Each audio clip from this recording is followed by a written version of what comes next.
Good evening, everybody. My name's Phil Rodriguez. I'm a Principal Security Solutions Architect for AWS based in Sydney, Australia. And I'm joined by my colleague, Miles. Hi, everyone. My name is Miles Hosford. I'm based out of Singapore, and I'm part of the Financial Services Security Compliance team. Life is all about choices. You had a choice right now to be at the pub crawl downstairs, or you had a choice to come to this talk. You chose to come to this talk, and I thank you. It's great to be back in Vegas again, especially as a US expat living overseas. So great to be back and great to be here at reInvent 2018. What we want to do today is we want to talk you through the most common security questions that our customers ask us. But I wanted to start off with one of our favorite quotes, and we're going to end with one of our favorite quotes. So this one is, at AWS, security is job zero. And I'm really proud to work for a company that focuses so heavily on security and understands that, especially in the cloud, it's our most important and top priority, which is another way we say it sometimes. What does job zero mean? It means it's there at the start of any other task list.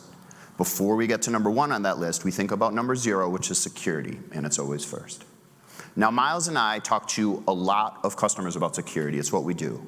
And over the last few years, we've talked to hundreds of customers around the world around AWS cloud security. And over that period of time, patterns emerge. Patterns of curiosity and patterns of trust as customers ask us both how AWS keeps the underlying infrastructure itself secure, and customers especially ask us nowadays what they need to be doing in order to be running secure applications on top of us. And this talk today is pretty straightforward. It's a summary of the top questions that customers ask us and our answers back around those questions, from the simplest, most straightforward questions that we get all the way to the most complex. It's a 200-level talk, so we're going to be broad today and not too deep, because we're only going to spend a couple minutes on each of these topics and go through 13 of these questions. So I use some kind of lighthearted terms today when we're talking. The title is Myths that are Dispelled, and a little later I'm going to talk about myths that are busted. But don't take that the wrong way. We understand that these are very serious questions that we get, and they're behind your organization's big decisions around whether or not to move into public cloud or what kind of security controls that you should be applying to your most critical workloads and oftentimes your most sensitive data. And we see patterns as customers go on this cloud maturity journey that align to the type of questions that they ask us about security and the types of answers that we give. So the first stage of questions that we get are for customers that are relatively new to the cloud, or maybe from business teams rather than risk teams, who have some fundamental questions about just the basics of cloud security. The next type of questions that we get are from teams that are experienced with cloud, and maybe specific IT teams, maybe sometimes security teams. And these are more specific questions about services that we run and how we keep those services themselves secure. And then finally, especially from very large customers and oftentimes regulated customers that have a really serious focus on data security and data privacy, they ask some very specific, in-depth questions around how we're helping to keep those two things secure. And those are the kind of questions that usually come to security specialists like myself or Miles, and that's what we're going to end the talk with today. So again, very straightforward method. I'm going to ask a question to Miles. He's going to answer it. He's going to ask a question back to me. So let's start off with the first one. Cool. Okay, Miles, the first question that people will ask us, just sort of at the basics, is, they've been used to working in other environments that they had more direct control over, and they're concerned that probably maybe the public cloud's not as secure as they were used to on premises. Okay, thanks, Phil. So when I talk to customers that are really new on their journey to AWS about this, when they have maybe misconceived ideas of how AWS works, I like to focus on two main things. First of all, what are they already familiar with? And then secondly, what are the unique benefits of moving to AWS? So what are they familiar with? Well, the global infrastructure that runs AWS is comprised of regions, which are geographic areas in the world where we have data centers. And we make those data centers available to you in the form of a construct called an availability zone. So you can use multiple availability zones to create highly available and fault-tolerant applications. Now, the data centers that make up these availability zones implement the same controls that you are already familiar with. So we have things like perimeter security, we have robust surveillance, logging, and monitoring of these facilities. From an access control perspective, only authorized individuals that have an appropriate business case can enter the facilities, and their access is revoked and reviewed in a timely manner. Now, one of the challenges of a traditional environment is that there is a low degree of automation and a lack of visibility in most cases. And these two kind of security benefits are really core to a lot of the myths that we'll be busting today and some unique properties of using AWS. So when you do use AWS, you have deep insight into the visibility and events in your environment. Thank you, Phil. You have deep visibility into the events in your environment, and you have the ability to automatically remediate and respond to these events. So let's take an example. Let's say that one of your network engineers or cloud engineers started making configuration changes to a virtual private cloud or your network. Maybe they changed a firewall rule or a security group. Maybe they modified a subnet or a route table and exposed a service to the internet. All of that sort of activity would be logged and could be stored indefinitely and made directly available to your security teams in real time. So if your security team has this information in real time, they have the ability to kind of automatically respond and fix things. So if the security group exposed a particular port to the internet, maybe Telnet or FTP, or some other insecure clear text protocols, your security team can write code using Lambda to automatically close the security group. So you've detected it in near real time, you've also fixed it, and then you can even take that one step further and revoke the access of the individual who performed it to really reduce the damage to your environment, so reduce the blast radius. So visibility and automation are key to a lot of what we'll talk about today, and you'll hear a lot about it in the myths going forward. So Phil, when new customers move to the cloud, they often have questions around data ownership and data location. What do you say to those? Thanks, Miles. AWS has a really straightforward policy around who owns and controls customer content. You do. AWS will not access or move your customer content without your explicit consent. For example, we'll never use that information for advertising or for marketing purposes. Now, when you choose to put your content into an AWS region, you're also choosing the type of storage that you want to keep it on. And these decisions are very important because, again, combined with that policy, we're not going to move it out of that region without your specific consent. And this is how we comply with data sovereignty laws in all of the countries around the world, especially those countries where we have regions present.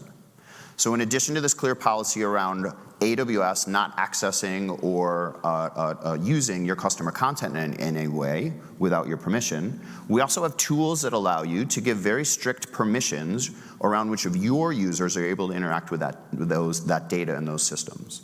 So our identity and access management platform allows you to create users and groups and assign different forms of permissions so that you can have really granular control around who you do want to have access to that data and which types of access they want to have and which other services you want to allow to interact with your data. In addition to this protective control around the identity and access management, we also provide a lot of detective control specific to this. For example, the most common that we're going to talk a few times today is CloudTrail, which is our ubiquitous API logging system, which is going to record activity inside of your environment in AWS between users and groups, between those users and different services, and between different services and each other. So this combination of our clear policy around you staying in control of your customer content and owning your customer content, you choosing the region where you're going to be putting your data, and AWS not moving that without your consent, you having the ability to write very strict permissions around which of your users you want to get to interact with that data, and the visibility by logging the activity related to access to the data is all a combined way to give you really high confidence around how your data is being used. Okay, Miles, myth number 3. Some customers, especially customers that work in regulated businesses, feel that because they have a specific compliance problem or a specific compliance requirement that they can't use the cloud. Okay, thanks, Phil.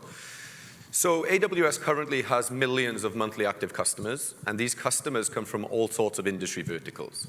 If you think about things like financial services, healthcare, and the public sector, these verticals are very often really, really highly regulated. They have strict regulatory requirements, and our customers that are regulated like this need to demonstrate to their regulators that they are following the best practices and implementing appropriate controls.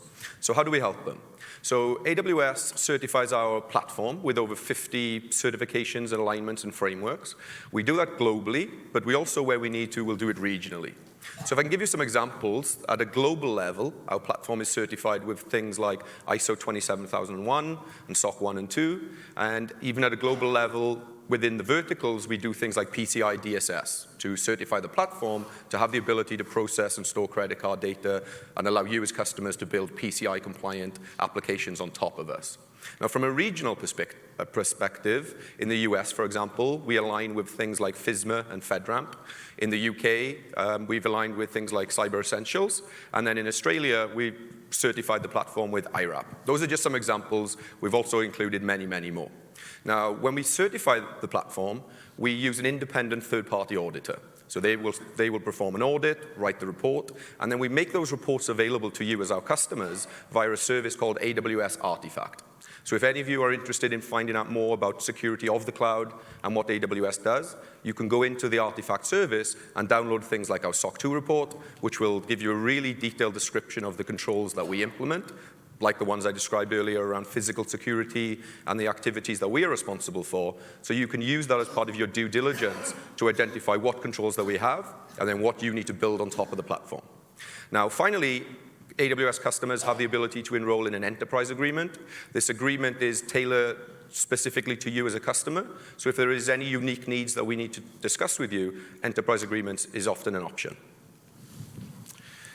Phil, many customers, after talking about data ownership and data location, sometimes want to know about data sensitivity and the encryption options available to them. Sure. You got it. Thanks, Miles. This is all about encryption. And I love to talk to customers about our encryption services for a couple different reasons. The first is that they're very widely available through many different services and features on top of the platform right now. So this allows you to build applications that are going to be critical to your business, that can be handling sensitive or personal information, while making use of industry best practices around data of encryption at rest, as it's written to disk, and for example, encryption in transit, as it's flowing through the network between various services. So in many cases, we're going to offer this by default within the service and as options that you can select in order to enable encryption inside of that service. And this is often as simple as just a single click. For example, inside of our Amazon S3 storage or our Amazon EBS block attached storage connected to our virtualized compute, both of these have single-click encryption options to be doing encryption at rest with keys that we're managing. Now, if you want more controls over the keys that you want to create or that you want to be managing and just making decisions around how you want to be using those keys to interact with it, then we recommend that you use our Key Management Service, or KMS. KMS is awesome for a couple reasons. One of those is it's available pre-integrated into over 45 different AWS services. And that number keeps growing every year by leaps and bounds. It's gone just plus 10 in the last, over the course of 2018. KMS allows you to manage these keys. And what does that mean? You can create a key, you can import a key, you can delete a key, you can revoke a key, and especially you're in control of assigning permissions for who can be interacting with that key. And actions taken with that key between users and when that key is used to encrypt or decrypt data are logged again, and those logs are made available to you. It's a fully managed service, which means we do the physical security, we keep the hardware up, we keep the service accessible, and all you need to worry about is just those decisions around who can be accessing that key and how you want to use that key to encrypt and decrypt data. Now, our KMS service has been validated to the US federal government's NIST standard, FIPS, of 140-2 level 2. And we have another single tenant hardware security module service called Cloud HSM, which has been validated at FIPS 140-2 level 3. This is a very high level of assurance that especially helps our US federally regulated customers, and actually many customers around the world that have to interact with any government requirements, to understand the deep security requirements that we are maintaining around these hardware security modules, again, so you can just focus on the encryption needs that you have. Okay, Miles. Number 5, the last one for this section. Some customers have a requirement for security testing, which is great, but they're concerned because of our terms of service that they're not able to really do that in the cloud. How would you talk about that? Okay, great. Thanks. Yeah, I love this one. Prior to AWS, in a past life, I was a penetration tester, and I think penetration testing and security testing is a really important mechanism or a control that you can use as customers to ensure that your applications and your infrastructure that runs on AWS is safe and secure from vulnerabilities. So before I talk about the security testing options available to you, I just want to go back and discuss the shared responsibility model. So the way that we operate the cloud is shared between us and you as customers, and what we are responsible for is what we call security of the cloud. So things like the physical infrastructure, maintaining the regions and the API endpoints, and then you as a customer are responsible for security in the cloud. So if you start creating 3-tier web applications or a data lake using things like Amazon EC2, our compute service, then you are responsible for penetration testing or security testing what you create in the cloud. So there's a very clear separation of who's security testing what. Now, the fact that we do perform the security testing of the services and assets that we run and manage, again, that is documented in our SOC 2 report, so you can go and read about our processes and our methodologies there if that interests you. So yes, you can do security testing and vulnerability assessment and pen testing, but we do request that you seek approval. So you need to go into the portal and fill in a very simple questionnaire, and it just captures some metadata about your activity, the source and destination IP addresses of the security testing, and this allows us to basically distinguish your pen testing activity from something that might have been malicious or triggered some events on the AWS side. Now, for customers that don't want to seek continuous approval, you do have options available to you. So many customers are operating in a DevSecOps environment or maybe doing pen testing and security testing as part of a build pipeline. You don't want to keep requesting permission time and time again. So the two options available, you can use our cloud-native vulnerability assessment tool called Amazon Inspector. That's a host-based agent that you install on your EC2 server, and then you can schedule scans to basically identify missing patches or public vulnerabilities against a CVE database. Very recently, we actually enhanced that service now, so in addition to the on-host agent, it also performs a network reachability assessment. So for a given EC2 instance that might have multiple security groups or a complex network structure, it determines what ports are open to the internet and what services are running on those. So that might allow your security team to target or be more specific when they perform the penetration testing. Now, if you don't want to use our cloud-native tool from AWS, we do have a number of partners in the marketplace that is available to you. So you can go into the marketplace and launch an Amazon machine image, which will basically deploy a virtual appliance into your environment, and then you can use that pre-approved Amazon machine image to scan within your VPC. So there's a couple of different options available to you there. So those were the first 5 myths or cloud security questions that Phil and I very often get that come from new customers. Now we're going to dive into some questions from customers that have already really started their journey, and then they're starting to become a little bit more experienced with the usage of AWS. So in the last section, I talked about vulnerability testing and security testing that very often results in patches being required. So what do you say to customers about patch management, Phil? Thanks, Miles. There is some confusion amongst our customers around who's responsible for patching which type of services inside of AWS, so let me address this really directly. When you're using a compute platform like EC2, and you are selecting the operating system, and you have access to that operating system, then you as a customer are responsible for keeping that operating system up to date. And we definitely recommend that you do.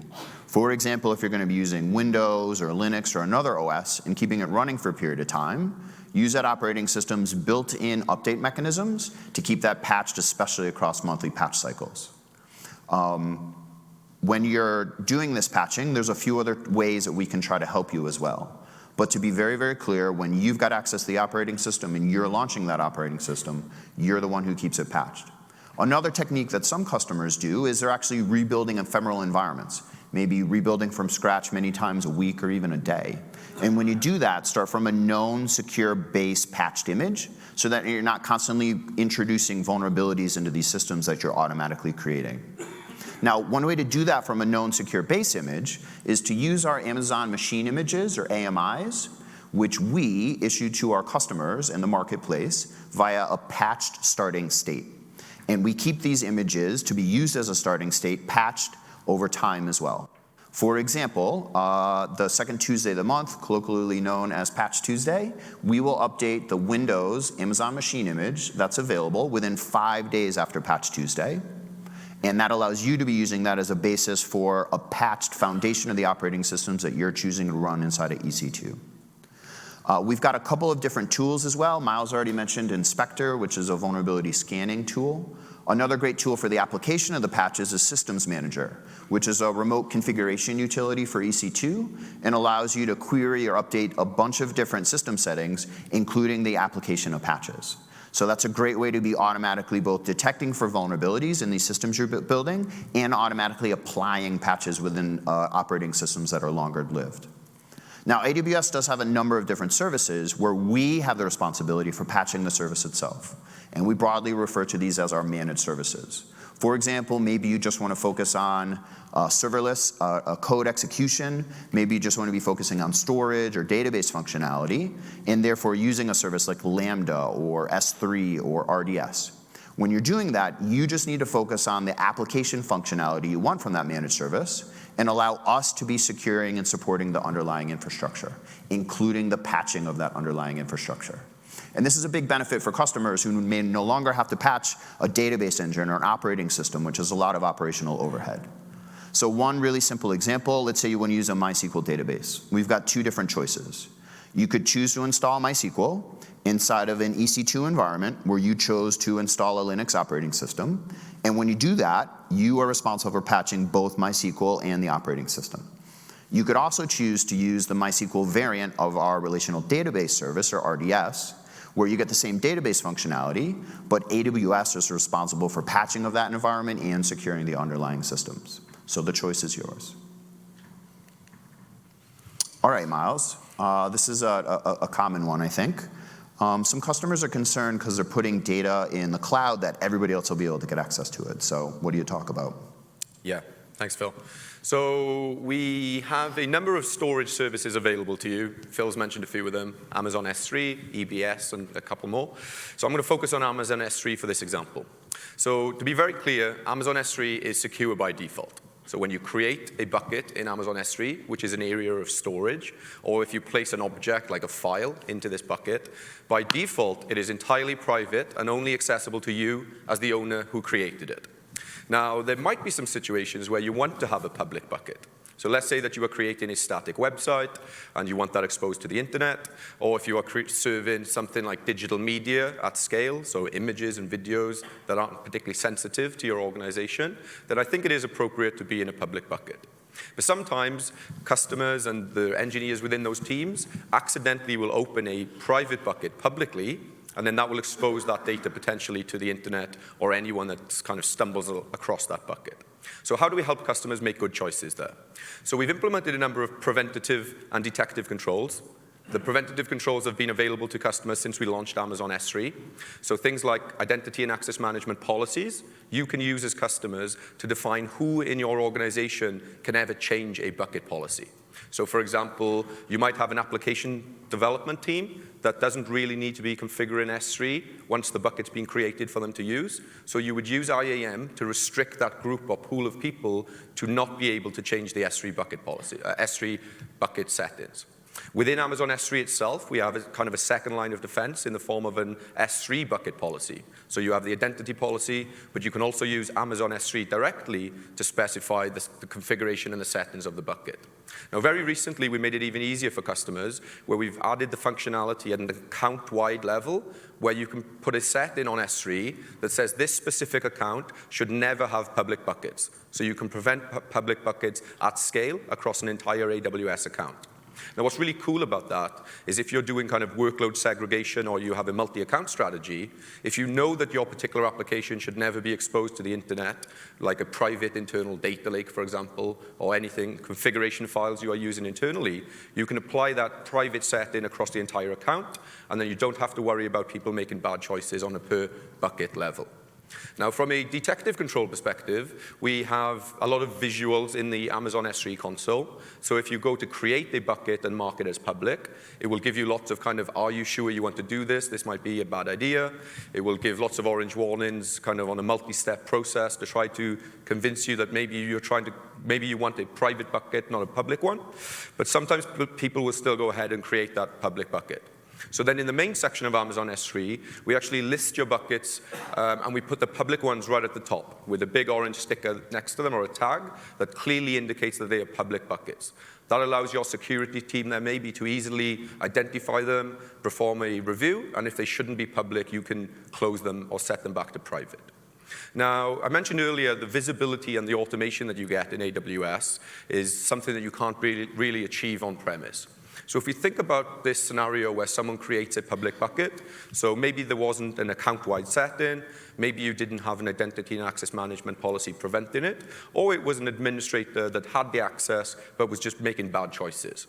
So using something like Amazon CloudWatch Events or CloudTrail, you can stream these events directly to either your security team or into a SOC for review, but you can also respond in real time. So using code, you can write a Lambda function that will detect when a bucket has been made public, and then in near real time, just simply close that bucket to the world.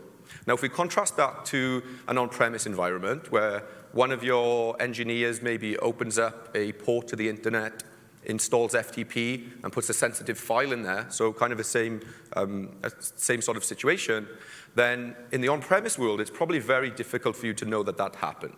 It would very likely go undetected for long periods of time. You might do an annual or more frequent penetration test that would pick up that there was an FTP server, but you certainly wouldn't know about that in around 30 to 40 seconds like you would inside AWS. So this combination of visibility and real-time response and automation allows you to create these guardrails that even if something bad does happen, you can mitigate it very, very fast before the risk actually transpires into an impactful event. So Phil, you've talked about identity, some basic principles. Many customers have questions around the secret access keys and how best to implement identity in the cloud. Sure, you got it. Thanks, Miles. So identity is the most important security principle in the cloud. And why is that? Well, it's a different access model between what you may have been used to on premises and how public cloud operates. For example, in the traditional world, you built a set of infrastructure, and on top of that, installed a set of applications, and then granted other people access. And in the cloud, it's the exact opposite. You get access to an environment where you use a set of applications to build virtualized infrastructure. So who you give that access to and how you protect that access is vitally important. So let's talk about how we recommend that you keep that access safe.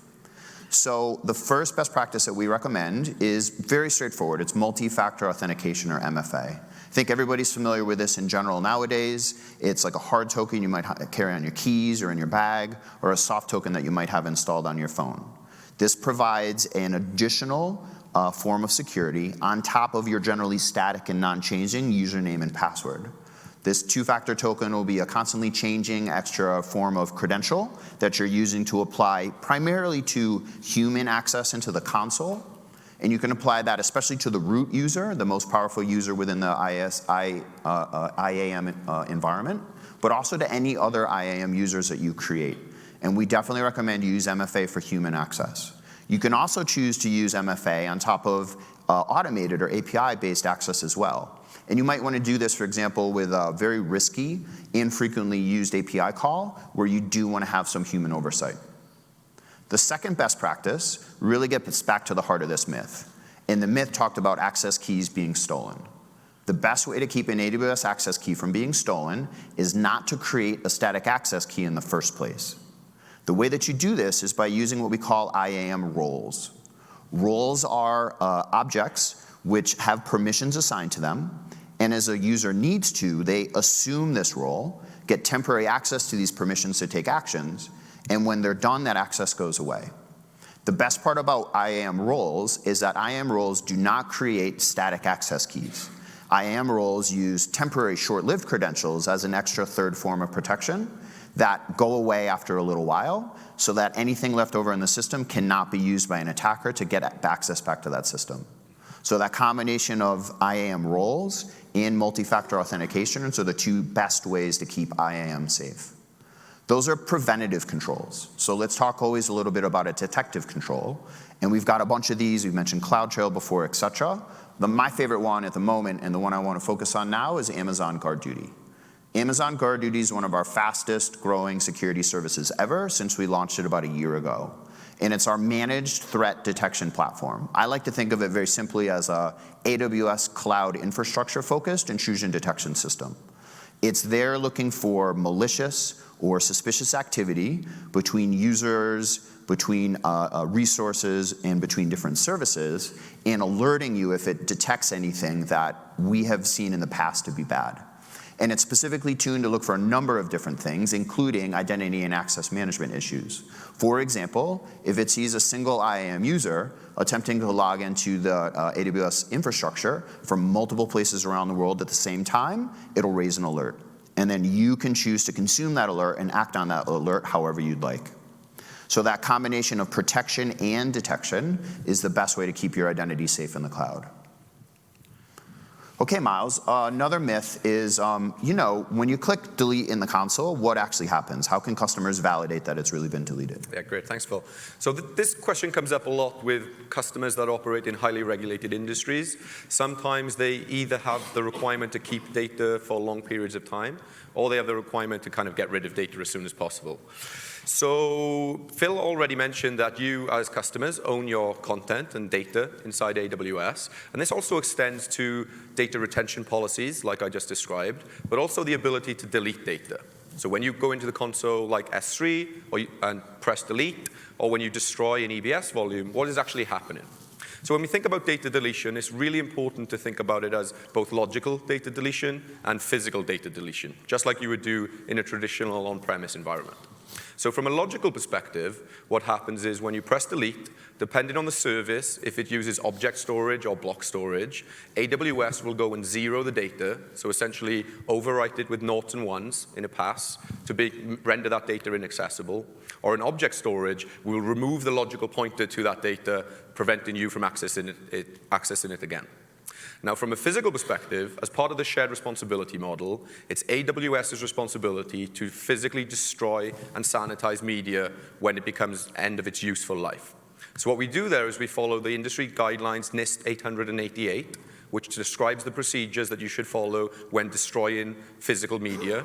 And we perform this procedure in the secure zone of our data centers. So physical assets don't leave the secure zone of the data center until we've appropriately destroyed them to make sure that the data is inaccessible to anyone.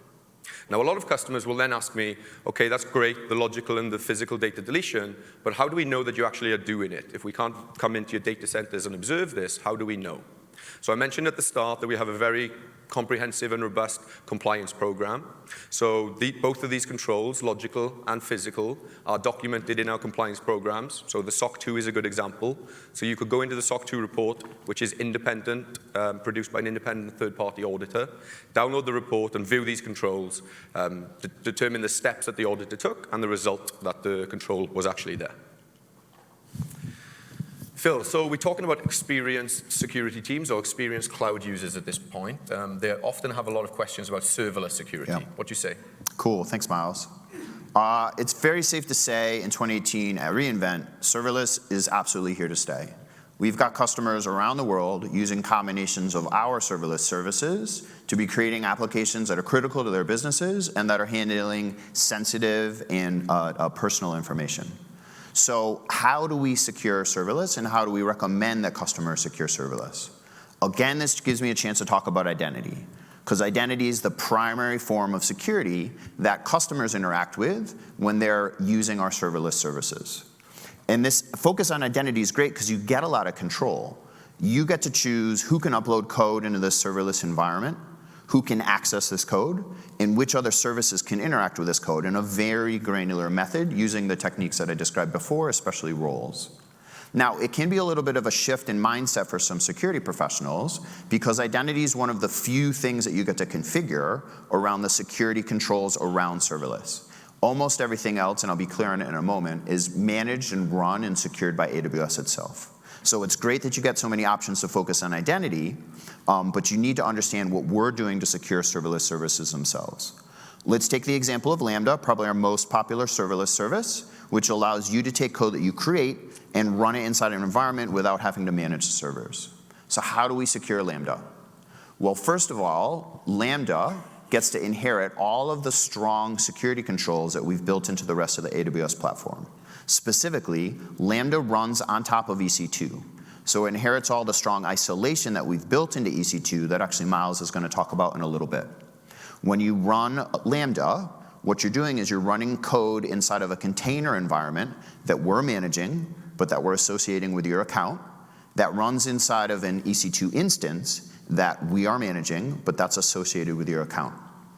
Code from different AWS accounts always runs in different EC2 instances, and therefore takes advantage of all the strong isolation that we built into EC2 itself. Lambda invocations are independently authenticated, they're authorized, and they're made visible to you via our common logging mechanisms. So you can get an audit trail of activity around the code and how it's used and how users are interacting with that code. Now, the limited surface area that you need to focus on is identity because we're securing the rest of the infrastructure. We've limited network access, although we do provide the other configuration option is we do provide the ability to put this in VPC or virtual private networks and to configure security groups for additional network access control. But we are patching, we're managing obviously the EC2 environment, we're patching the operating system, we're patching the container environment, and we're even patching the execution environment where that code is being run inside of. We're taking care of encryption, and again, we're making logs from a lot of this activity available to you. So the shift to using serverless and to securing serverless is a really tight focus on identity and allow us to do the heavy lifting of securing the rest of that infrastructure. Okay, that's 10 so far of the general security questions and then the service-specific security questions. Let's do the last 3, and these are the very specific questions we get from usually big regulated customers that are going to really focus on data security and data privacy. The first one's pretty straightforward. Some customers concerned that the government can access their data at any time. Yeah, cool. Thanks, Phil.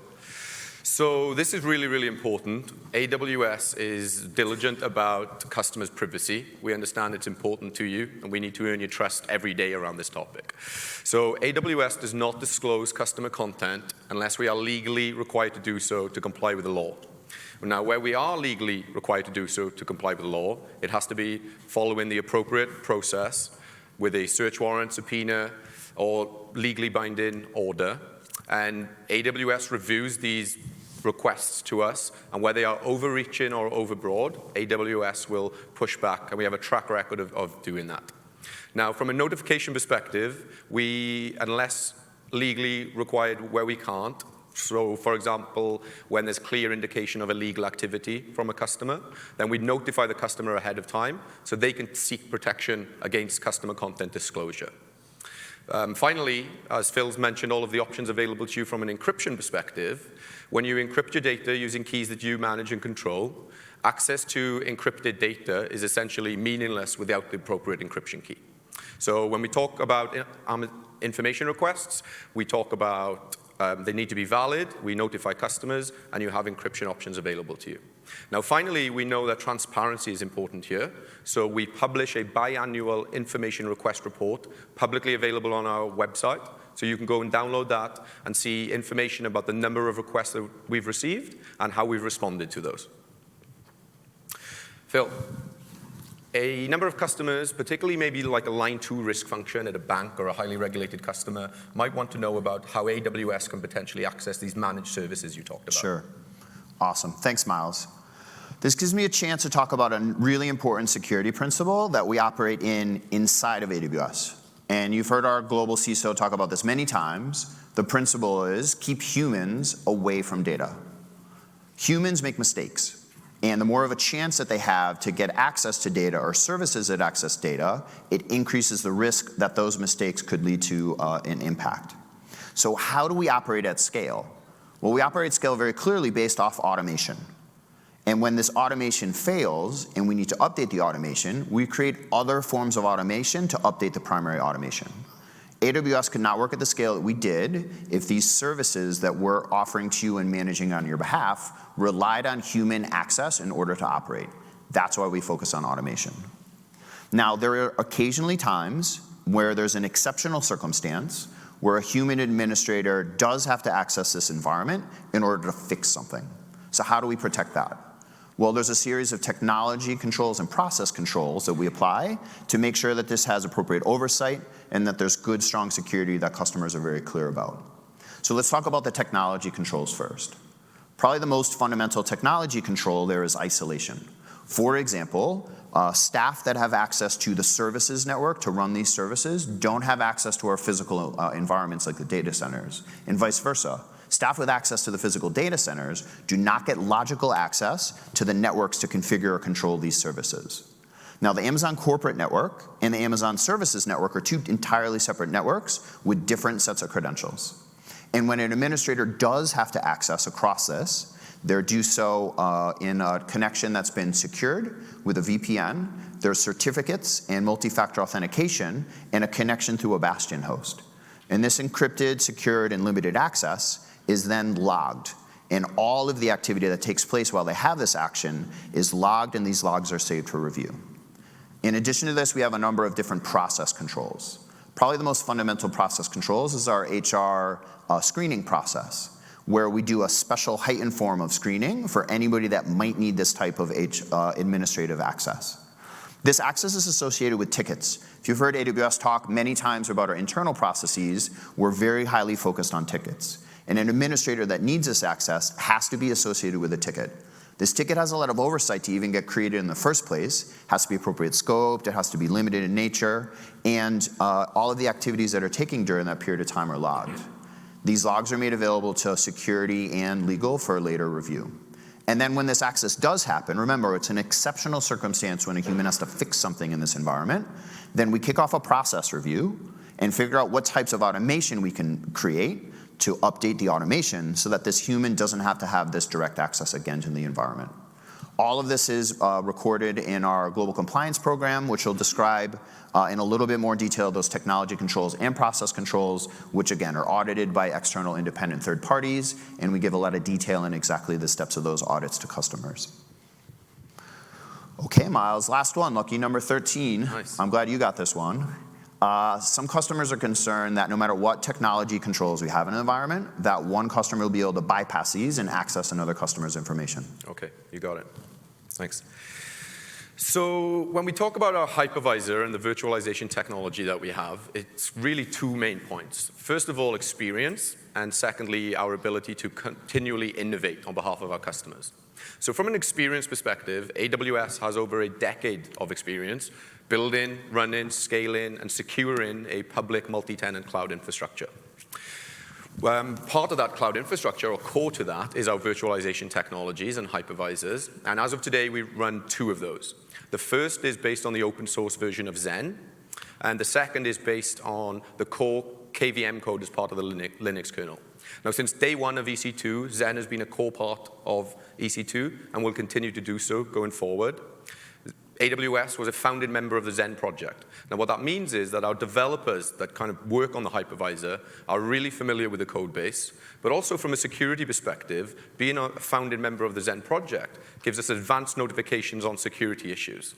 So when there is a security vulnerability detected with the Xen hypervisor, the AWS team gets notified, and that allows us to triage and determine if there is any impact to either AWS or our customers. And if there is, it allows us to deploy a non-disruptive fix to mitigate the issue before there's any impact. Now, over a decade of experience has taught us that building simple building blocks scale better than complex ones, and that's why we continually invest in our innovation in this space. So many vulnerabilities that are actually detected with Xen, the hypervisor, don't actually impact our version of that. Now, why is that so? So over a number of years, we've been constantly customizing our version of the Xen hypervisor, in many cases often removing code or features that we don't use. Fewer features means less code, and less code typically means less bugs. So that's why if you go to the Xen, the AWS security bulletins page, when there is a Xen public vulnerability released, if you look at the AWS page, most times it will say, this vulnerability does not affect AWS and its customers. Simple like that. Now, not only just removing features from the Zen hypervisor itself, what we've been doing is actually moving a lot of these software components into purpose-built hardware. And this is our Nitro system. You're going to start hearing a lot more about that going forward. Now, by moving the software components into hardware, what that does is two things. It first of all gives you performance increases on your guest operating systems that run on this purpose-built hardware. But from a security perspective, it's an extra level of isolation between the management functions that typically was in software and the guest operating systems that you run on top of AWS. So a combination of this over a decade of experience running these hypervisors, combined with what we've been doing in the innovation space around moving software components into hardware, provides you as customers the assurance that the compute, memory, and network isolation that you have is sufficient to protect you or prevent another customer accessing the resources that we provision to you. Okay, that's the end of the myth. Phil, over to you. So that was 13 of the top questions that we get from customers about security. And these are the top 5 security benefits that we summarize when we talk to customers about this. The most important one for me is we engineer our systems and we build security into these services that meet the requirements of the most security and risk conscious organizations around the world. And our millions of active customers benefit from the fact that this platform has been engineered to meet the security requirements of very, very, very strict organizations. We have built automation deeply into these systems for a bunch of reasons. First, it allows us to scale, and second of all, it keeps humans out of these environments. That keeps them much more secure. We also provide customers hooks into automation to allow your security teams to move at the same pace that your development teams are, and to be creating automatic detection and automatic response where possible inside of these systems. Probably the only thing we didn't touch on was our partner network. We've got a large global community of security technology and security consulting partners, as evidenced by our security competency program. They're downstairs in the expo hall, and please, there were a lot of security partners there. It was great to see it on the floor. Please go down and interact with them at some point over the rest of the conference. We're back to this really simple message: security's job zero at AWS. And I hope you have a better understanding of the things that we do to keep the cloud secure itself and how you should be being secure in the cloud. And do me a favor, if you have a better understanding now of cloud security, help us scale this message. If you understand it, go back to work and tell your colleague. If you and your colleague get it, both of you go in and talk to your boss and make sure that they understand it as well. And if you, your colleague, and your boss all understand the security benefits of the AWS cloud, go and tell your CEO. And we've got a great website that helps you do just that. This is very straightforward information aimed at C-level execs, especially those looking at making cloud transitions, around how we're keeping the cloud secure and how you can be keeping your customers' information safe and secure inside of the cloud. We wanted to end with this quote. We started with a quote, so we'll end with a quote. Miles and I like this one a lot. And it's all about the shared responsibility model for us. AWS takes the security of the foundational infrastructure and the services that we provide to our customers very seriously. It's literally our top priority, and it always will be. And you have an important responsibility as well to be choosing which services you want to consume and choosing the right security configurations for them. Please continue to learn and access all our great public documentation that has a wealth of information around all of these security features and services. And keep being curious and asking us simple or complex questions around what we do to keep the cloud itself secure. A couple last notes. First of all, your feedback is vitally important to everybody at Amazon and AWS and those of us right here on the stage right now. So on your phone, you've got an app for the conference. In that app for the conference, you can give us a rating, give us whatever rating you feel is appropriate. The second is, this whole talk is about questions from customers. So we make sure at the end we've got time to take some questions for customers. And it's a great talk to ask questions about because we did a little thing about everything in AWS security, so everything's open. Please, now we've got some mics as well, I think in the middle. If you've got a question for us, we're here for a few more minutes. Go ahead. Yeah, sure, there's a mic just so we can hear it. Just back there in the center of the hallway. Oh, somebody's already on this side, so. Sorry. If a company chose to use, like, say, RDS, where AWS is responsible for patching, what steps are taken to prevent that patching from affecting a company's production environment? And what happens if a production environment does go down because of the patching? Sure, yeah. Yeah, I'll take it and then Sure, you got it. add. Yeah, so good question. And what we do there is we encourage customers to obviously have development, test, and production environments. And what we do at AWS is within the RDS console, you can specify a schedule or patch maintenance window, or you can turn off patch maintenance altogether.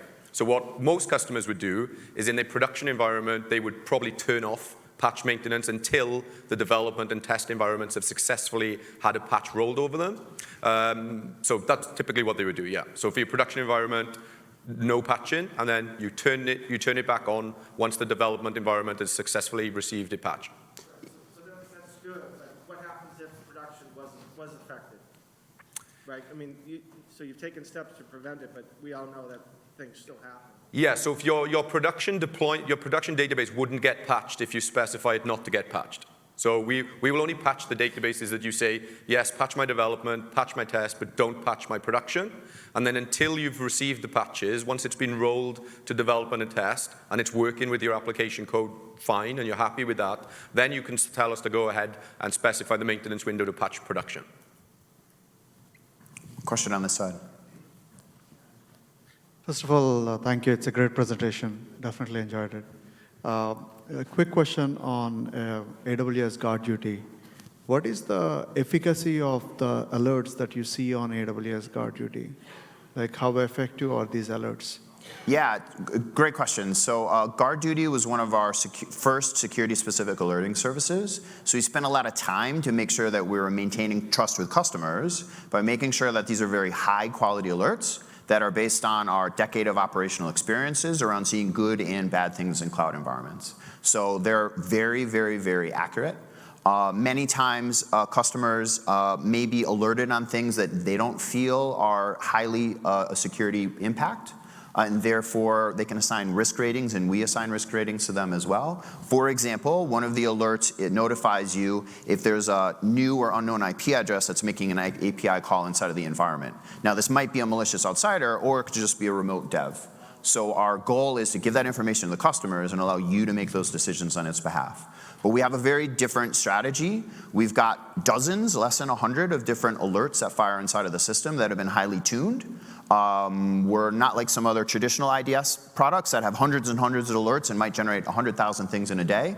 We're trying to be much more focused than that. Yeah, what I would add to that as well is Amazon Guard Duty is built upon our machine learning and AI services. So what happens is when you activate the service on day one, we spend about 7 to 14 days profiling what good looks like for your account. So Phil's mentioned if there was an IP address connecting from another country, if that was appropriate for you as a customer, then we probably wouldn't flag it.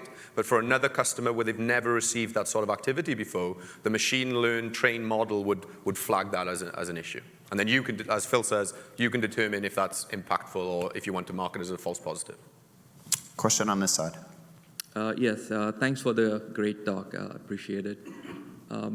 If we have some contractual requirements, so in environments where you manage the patching, that the patching should be done within 3 days of the vulnerabilities being known, are these type of specifics available and signed contractually with you? We're very clear around what our patching policy is in our documentation. And in many cases, that patching process is invisible to customers because as part of the shared responsibility model, we take accountability for it. And many of the patches that we deploy will be invisible to customers and not have any impact in these environments. Therefore, it's our responsibility to keep those environments patched. And we do have a contractual responsibility to do things that are appropriate for the security of the entire ecosystem. So, I would look at our policies around patching and our statements that we're there to keep it secure, and that would be the support that I would look at. The only time that we're exposing any of this patch stuff is where it might be a service that has a very disruptive patching style. We talked about some database stuff before, where again, we give you tools to control when and how those patches are applied inside the environment. Okay. Question on this side. Thank you. Yes, very good presentation. This is a real question coming from high ranks in my company, Accenture. Great. So regarding managed services, like, for example, serverless Lambda particularly, typically when you are IaaS or traditional data center, you would build your architecture to cope with different SLAs, and you would try that systematically, if you do your job correctly, to verify that the SLA committed or SLO is correct and it handles in reality. When you have a serverless architecture, let's say Lambda, but it could be any other managed service where you are providing the compute, what warranty in terms of proof, auditable proof, that you are testing these services so that we can be sure that it will match our standards of operability and availability? So first of all, we're really detailed in our global compliance program. That goes into both the way we build and engineer the systems, the types of controls we apply to those environments, and I think most especially if we look at our SOC 2 reports, the processes that we use in order to make sure that we're meeting our requirements. Sometimes these requirements are SLAs that are visible to customers on a set of our different services, but in general, regardless of its service we offer an SLA on or not, the processes, the technology, and the engineering at a high level is available in there in the SOC reports. So you do have a way to validate all of the things that we're doing based on the global audit program. For example, it talks about in very specific SOC 2s every 6 months. So every 6 months, all of the regions around the world that are in scope, which is all of our regions, and all of the different services which are in scope, which are dozens and dozens, it's quite clear on the cover letter, has a specific named individual that's signed off on the report and detailed testing against each one of the controls with the results of that test, on which day it happened, et cetera, et cetera. So we do feel there's a lot of detail there for customers to look at to validate the engineering that we have behind our services, and some of those services have SLAs. Thank you. This side. A question. Just now you mentioned about the HSM level 3 single tenant system. Yep. Could you elaborate more on this? And does it mean that no resources will be shared for that particular single tenant level 3 thing? Yeah, Cloud HSM is very straightforward. It's a single tenant environment where you're the only account that will get access to that environment. So that you can do a lot of different things there. Probably one of the best things there is it just gives more flexible types of encryption for different types of encryption use cases.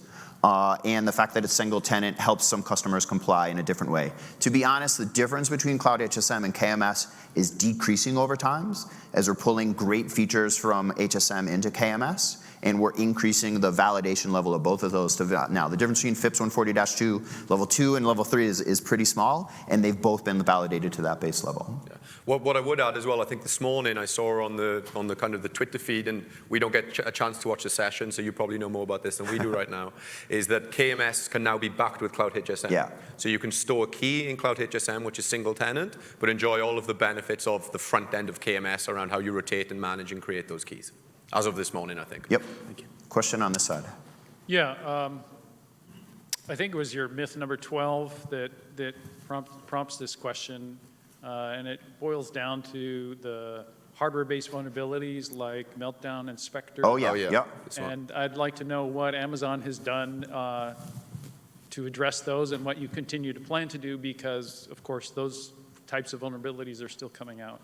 And does it have any performance impact on people who use the shared services? Yeah, no, good. So I think what we've done to address those is a combination of kind of the customization and the innovation. So what we've been doing is, as I mentioned, removing the software components, putting them into purpose-built hardware that we've designed and had constructed specifically for us. I think if we take Meltdown and Spectre as an example, because AWS is part of various internet working groups, we actually get access to these vulnerabilities when they're embargoed. So we knew about the vulnerabilities well ahead of time. Unfortunately, at the start of the year, when Meltdown and Spectre came out, someone leaked them before cloud providers had a chance to address them at scale.